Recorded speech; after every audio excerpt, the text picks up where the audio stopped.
Hello, I'm James Derian. I'm the director of the Center for International Security Studies, and I'd like to welcome you to our 2025 webinar with a very special guest joining us from Latvia, from Riga, Latvia, Māris Graudins. And we're going to be talking about the situation in the Baltic region, but also how it relates directly and indirectly to some very serious security concerns, not only in the Baltic region, but in the Balkan region. It's funny how people often confuse those two. Sometimes when I'm teaching, someone will ask me, well, why are you teaching, about this area, the Balkans? I said, no, that's further south. So we're going to try to get everybody up to speed about what's this area that's critical to, I think now, not just the national security interest of these individual countries, but probably one of the next hotspots, if not currently, in Europe. So before I go there, I should say a word or two about how I met Māris and why I'm particularly delighted to have him here today, not just for his work he's done in the parliament with founding the Green Party there that's called the Progressive Party, is that correct? Correct. And perhaps the dominant party in the next election coming up in a year. Hopefully so. Yes. And but he's been very active as well in the diasporic politics. I'm going to ask Māris to talk a little bit about how he ended up back in Latvia after going to North America, and also to talk a little bit about the fact it's the 40th anniversary of the Baltic Peace and Freedom Cruise. If some of our guests haven't heard about this, they should have, because it was this remarkable moment of civil society having an impact on the independence of the Baltic countries. And it's how Māris and I first met on the Baltic Peace and Freedom Cruise, the Baltic Star that went up along the coastlines of the three, at the time, occupied countries of Lithuania, Estonia, and Latvia. So we have a lot to talk about, but first I want to hear, Māris, a bit about your own story, how you weren't born in Latvia, but you were born in Europe, weren't you? Born in Sweden. My father was one of the first boat people, a political refugee from Latvia evading conscription in the German Nazi army. And my mother fled the Soviet occupying forces coming into Germany, and she suffered a wound bombed by British planes just a few days before the end of the war. So my journey began in Sweden and on to the United States. Now, how did you get involved?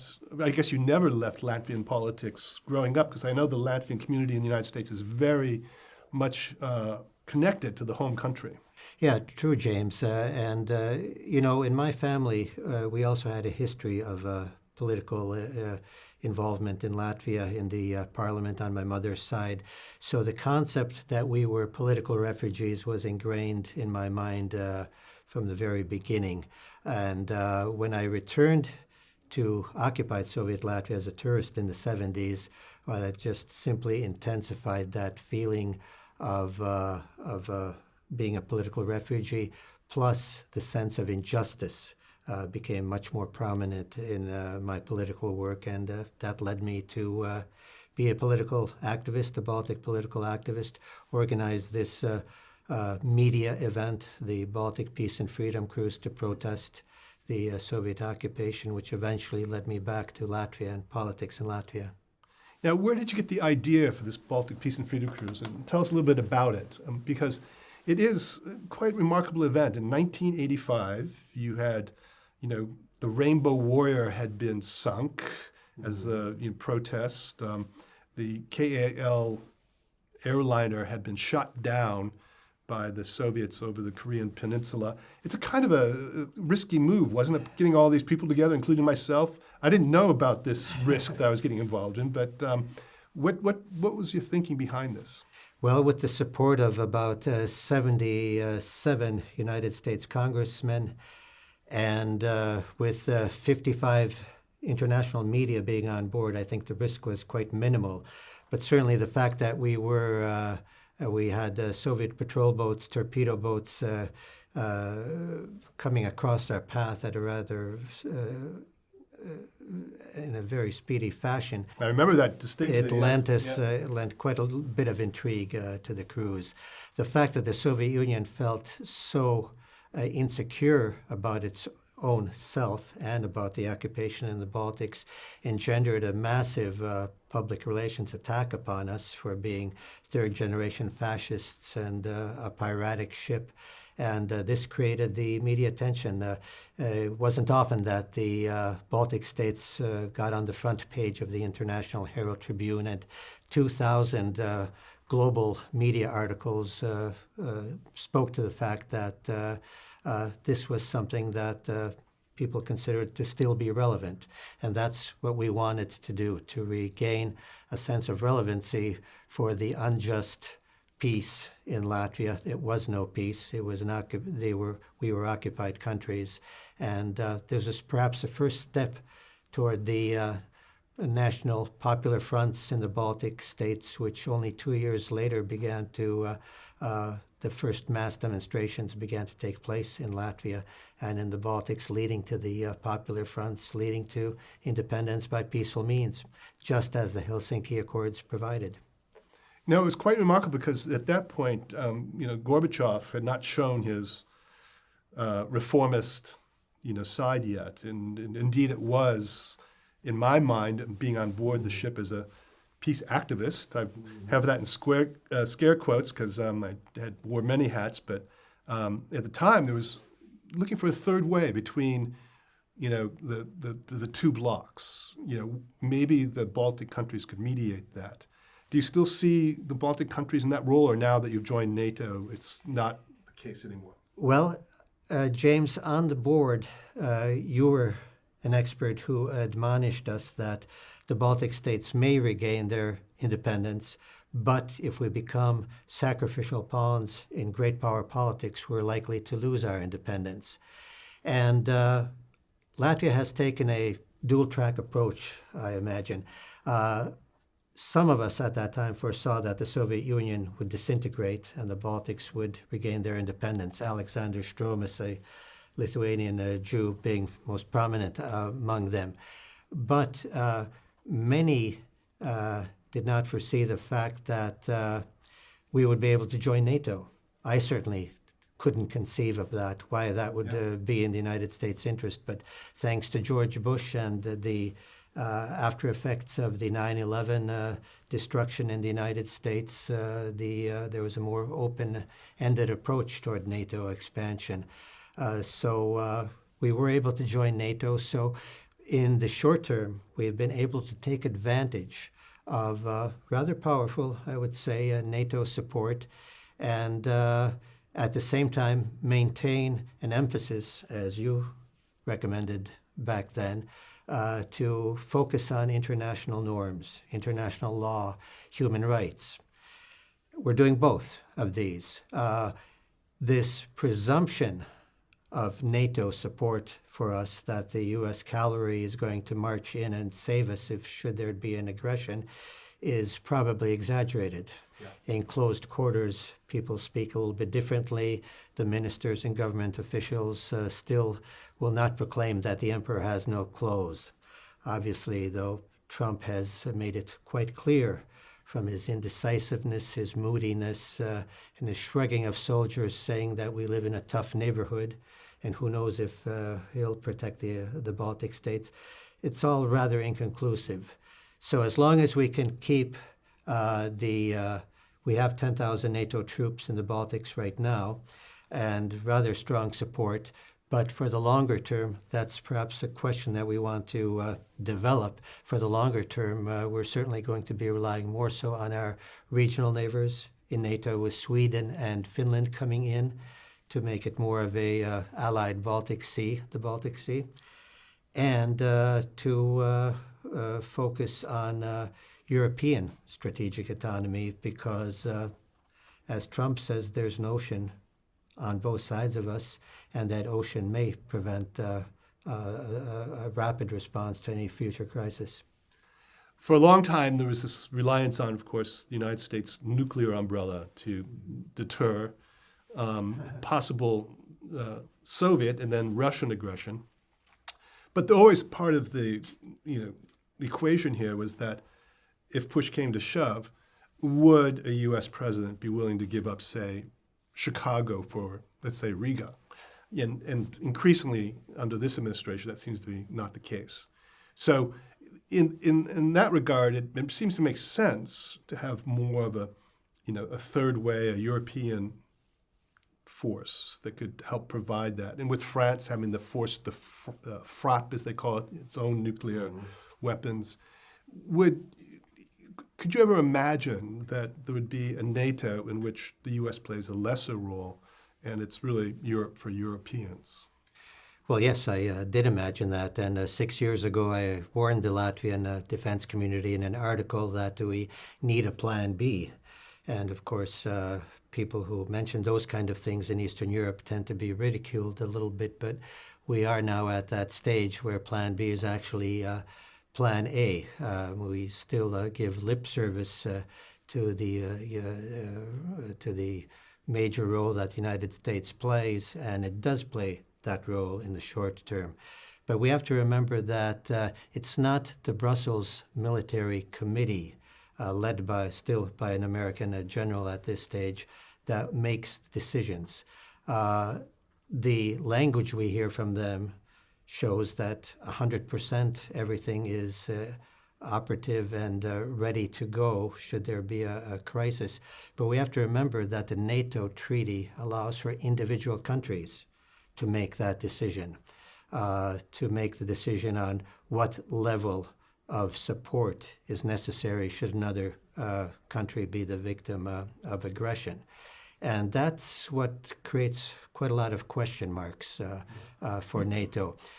The European Union Treaty, Article 42, also has a defense clause, and it's not restricted only to the North Atlantic, as NATO clause Article 6 mentions. So over time, I'm very confident that a fledgling European force is going to create more security for all of Europe and for the Baltics in particular. Even a 10,000 man and woman rapid deployment force, which is being considered right now, but oddly enough opposed by many small to medium countries who would most benefit by it. As we know, Germany and France already for quite a few years have been in favor of a European army. European public opinion is in favor of a European army, as is Latvian public opinion, but oddly enough, some politicians have been hesitant to move in that direction, saying, well, we don't want to double the NATO operative working strategies and so on, and we don't want to have extra funds devoted to that. But it's European hard power that over the longer term is going to give more respect to Europe. Even a 10,000 person military force, although militarily somewhat insignificant, would be a tremendous political statement wherever it might be deployed in European border areas. And I'm confident that in the future, even a marginal limited loss of sovereignty will still serve to make the Baltics much more safer, much more secure by being part of a greater Europe, by being less of a periphery in the future. Of course, you can't change geography, but we can't change the logistics marginally. Well, sometimes it's in the granular level, in the logistics, you see the obstacles to that being done. I mean, the U.S. has maybe one battle tank. It has one armored personnel carrier type. It maybe two. It has uniformity of command. The Europeans have 7 different battle tanks. They have the question of how you would bring together all of these disparate fighter jets to be able to communicate with each other. This is the one thing the United States always brings to the table, is that command and control and uniformity. Without that, how are you going to assure against there just being, all the parts don't add up to a sum? Well, that's exactly the challenge, James, and that's why I mentioned these rapid deployment forces. There's a linguistic nuance. Right now, these forces are called a rapid deployment capacity. Okay. And that capacity means that, yes, crisis, all of a sudden, 7 or 8 countries are going to send a few hundred people together, and they're going to go off someplace and resolve that crisis. Well, easier said than done, obviously, from a standpoint of logistics, and that's why it's so important to have this fledgling, incipient European force under one European command structure, even though it will duplicate NATO command structures and hopefully would work in parallel in a context with the NATO command structures, ideally. But it's important to have it be separate, both for European hard power. It'll give also, as a side benefit, Europeans more respect by being seated at the political tables for various questions. Right now, that's not being not the case. Hard power, obviously, incredibly important, as we've learned from Ukraine.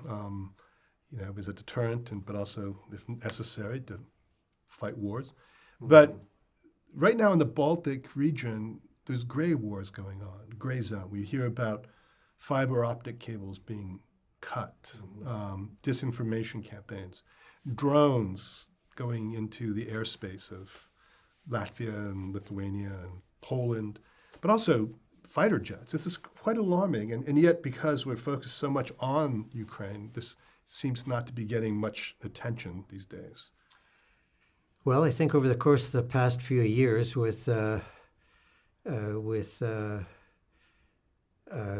greater Russian involvement in the hybrid war, information war, call it what you will, it's certainly becoming much more preponderant. That's why resilience is a catchphrase in NATO right now, and we use it quite a lot in the Baltic. But it's true that we do need resilience in terms of being more savvy in terms of the information that we do consume, teaching young kids in school about resilience and about how to absorb information, having an eye for the ruses of artificial intelligence in the media and so on. That is important. The drones and the border violations, the airspace violations, these are important, and there are quite a few technical elements being put into place by the Baltic states and by NATO as well. There is a drone wall with artificial intelligence, automated devices also to pick up the peculiar specific sounds of drones that are going to be in place. There's drone support. There's a drone alliance of 23 countries headed by the UK and Latvia that in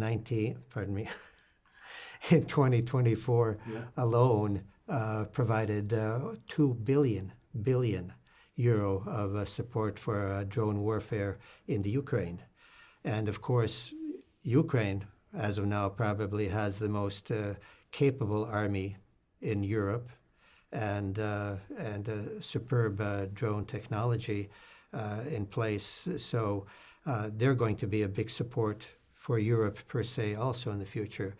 I could go on about the technical aspects, but I think that's not the purpose of our conversation today with Rail Baltica, with the high-speed train on the narrow European tracks in order to be able to facilitate tank and armored personnel movement toward the Baltics.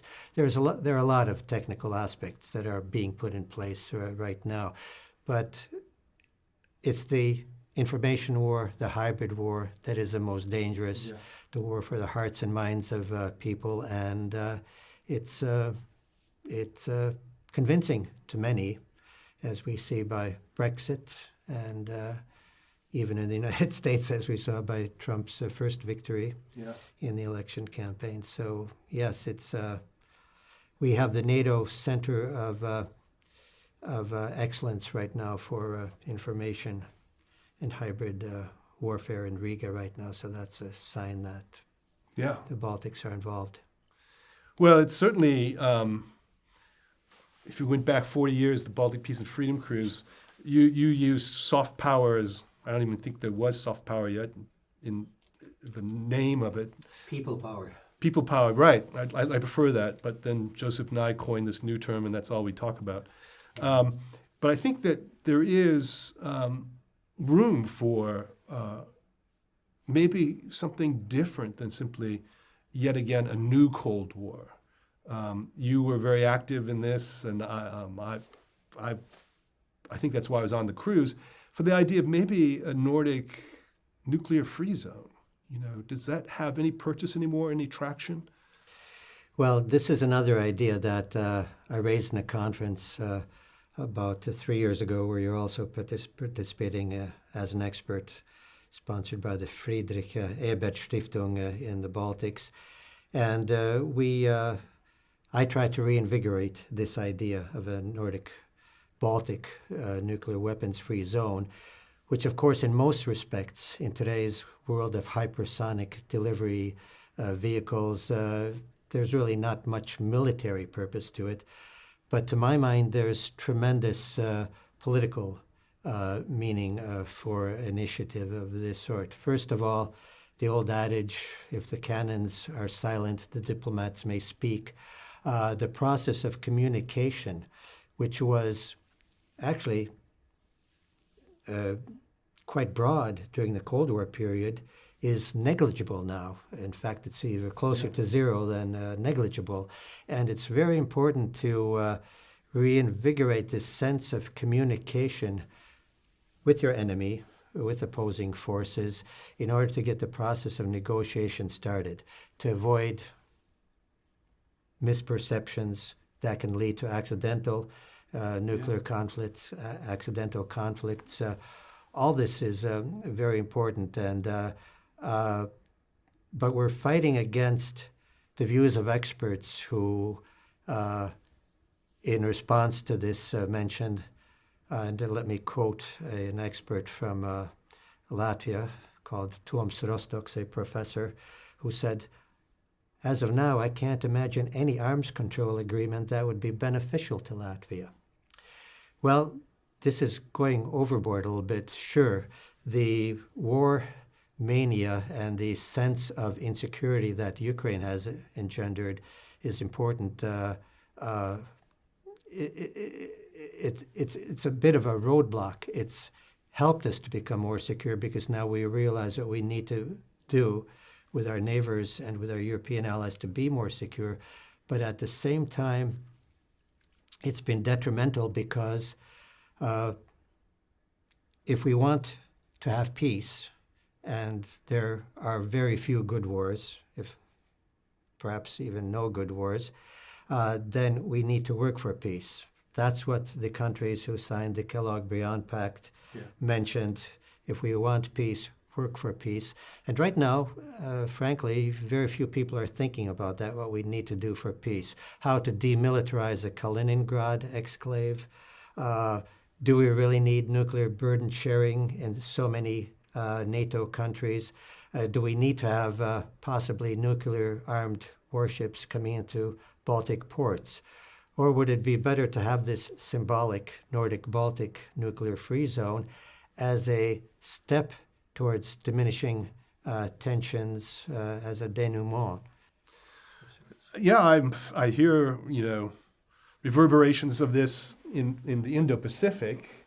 There are some movements from below, going back to the whole idea of a zone of peace, an idea that was put forward at the height of the Cold War by, of all places, the Baldwin Conference, of saying non-aligned countries, and actually China at the time voted for it in the UN for a zone of peace in the Indian Ocean that would spread out. So the idea is not completely dead. It has some purchase in international law, but as you said, the exigencies, particularly those exacerbated by the Ukraine war, mitigate against it. It's really difficult to find political parties, particularly those under populist pressure, right-wing pressure, now to put forward something that sounds too how should I put it, aspirational to collectivist to internationalist. And yet, I think the time is coming because the international arms control regimes, as you've mentioned, are really on a deathbed right now. SALT expires in February. Exactly, and the intermediate, that was the great crowning achievement of Reagan and Gorbachev, was the intermediate missile ban, nuclear ban, and that's gone, suspended. At the same time, as Mearsheimer has mentioned, it doesn't really make much difference whether we have 3,000, 4,000, or 5,000 nuclear missiles. Even 1,000 are enough probably to guarantee mutually assured destruction. So it's perhaps not the most relevant question, but he's quite a controversial figure these days. But the fact that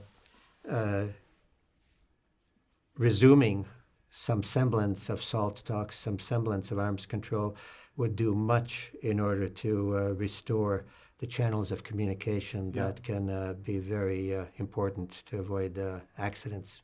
Well, we've been quoting various folks, Winston Churchill, better to jaw than war. But you did mention Mearsheimer. You actually took some courses from him when you were in Chicago, didn't you? Or? Yes, that's true. At that time, he was a young, bearded, young intellectual and academic. And in fact, it was a course on arms and arms control, as I recall. And I still do contact him occasionally. He doesn't always have the best historical perception of what Russian imperialism can mean, but I do admire many of his realistic tenets that he expounds because, as you mentioned, military does serve a purpose, and he always does mention that it's the army per se that has the most impact on the ground, and it's a fact that we have to take into account, that we cannot simply work for arms control without having a military wing to... Well, I have to say that, particularly after the 9/11 that you mentioned earlier and the whole push to go into the Iraq War, it was realists like Mearsheimer and others who were the only resistance to this, besides people on the left or, my clan, the sort of people who were the constructivist and critical theorist. But otherwise, the neoliberals were all keen to go into Iraq, but the realists said, no, this is not in our interest. Yes, that was true. And I wrote an article in the Latvian media also opposing intervention in Iraq, and I was against that. But at the same time, when that step had been taken, I supported Latvian troops helping in the occupation, because your friend has made a mistake. Too bad, but we did all that we can, along with other Baltic countries, both in Iraq as well as Afghanistan, which is also a mistake of sorts. We did all we can to support with our troops as well.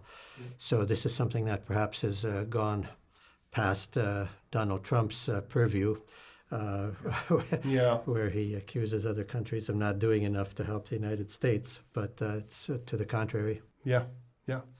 Well, you've heard this expression, punching above your weight. This is how Australia often sees itself, as by being a friend in hard times with first Britain in World War I, United States, World War II, Vietnam, and also Afghanistan, Iraq. But there is the question, though, to what extent you maintain some sort of sovereignty under those conditions. We're having a debate right now in Australia about how close we should tie Australian security to United States security. Are they still aligned in the way they once were? Does that question come up? Do you see, Latvian interest and Baltic interest aligned with the United States? I mean, this is a bit of a leading question, but it's certainly one that we're dealing with now here. Latvian and Australian? Well, Latvian and Australian in the same boat vis-a-vis the United States. Similarly, of course, Australia is a larger country, and you have an ocean or two around you. Tyranny of distance, when the distance of tyranny, yes. Yeah, as the New Zealanders say, the ditch. But In the context of NATO and Taiwan, what would occur if American forces were, for instance, attacked in the course of defending Taiwan? That's a question that has been raised in Europe.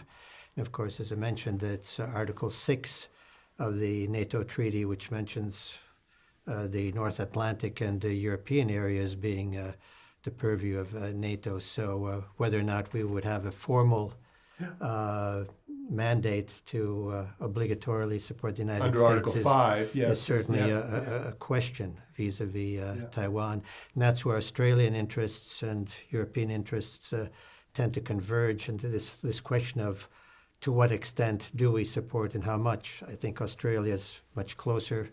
This is Euro-Ocean, and Australia would be better served probably to support the United States in these kind of activities. But for us Europeans, I think it's a matter of much more questionable. So Latvia's not going to come to the assistance of the United States if I don't know. If we attack Venezuela? I don't know. And of course, this is also in the context of what kind of governments we're going to have in the European Union. As long as there's not a European army, this may be a question of individual states in NATO making the decision to support or not to support. And the question of populism that you raised is on the horizon as well.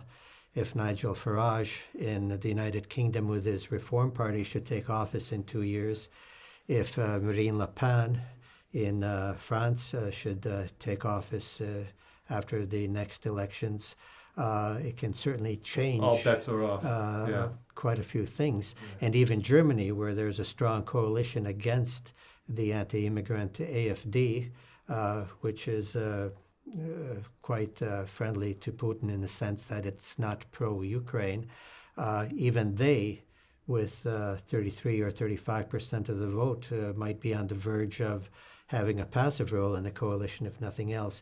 So things can change quite rapidly in the future, and whether or not these populist governments might feel they have a quid pro quo to, in deference to Trump's support for them to support the United States, if Trump is still president, in the Pacific, that question could go in a different direction. They might be more likely to support the United States, these populist countries, rather than to support European allies in Eastern Europe and in Ukraine. So a large part of this hinges on the threat from the East, and in the East in this case being Russia, but also how the Chinese is often cast as a threat in all of these sort of scenarios. Do you think regime change, you live right on the borders of Russia. I mean, do you think regime change in Russia would change the nature of that threat, or is it something deeper? Does it go much deeper? Well, I hesitate to answer yes and no. On both counts, there are good arguments. Timothy Snyder, of course, has made quite a lot of valid statements about Russia's imperial nature, about the importance of Ukraine. And regime change in Russia, if we reflect back 25 years ago, let's remember that Boris Yeltsin was making a difficult decision on whom to name as his successor. And another successor who was on his list of top 3 candidates was Boris Nemtsov, the liberal.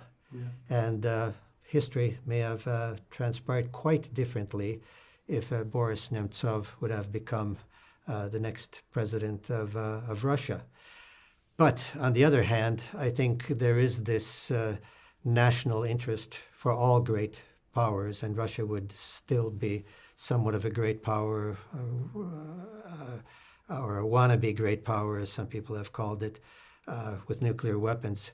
And even a somewhat liberal Russian government would be forced from a realpolitik sense, to defend its national interests, to have a certain impact on its borders, just as the United States does, of course, to put it mildly.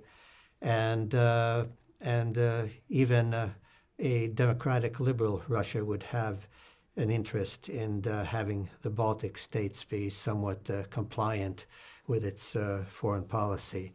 And this was quite well exhibited when the European Parliament, which spearheaded, by the way, the Ukraine Association Agreement with the European Union, it was precisely the European Parliament, for internal reasons, that sent delegations to work with Ukrainian officials.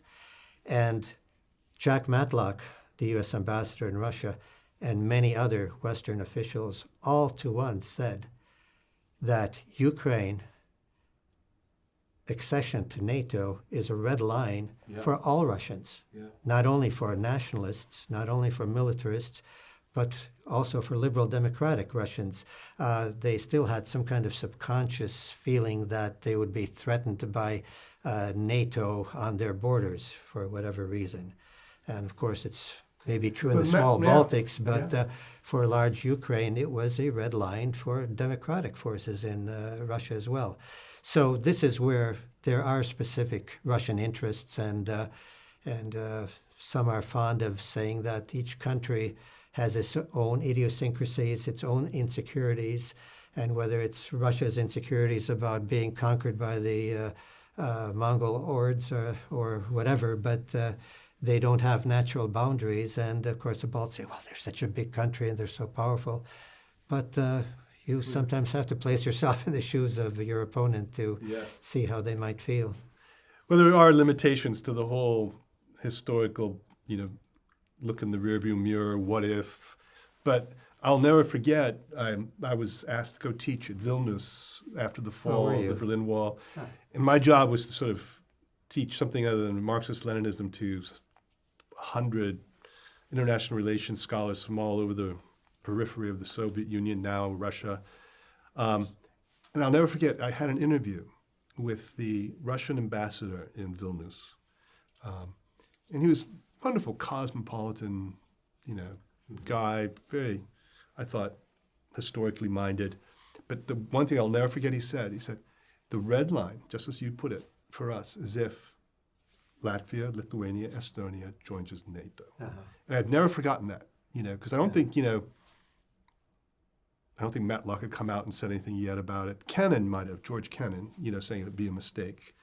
But looking back, to the extent we might learn, would it have changed things that much if, for the better or worse, if the Baltic countries hadn't joined NATO?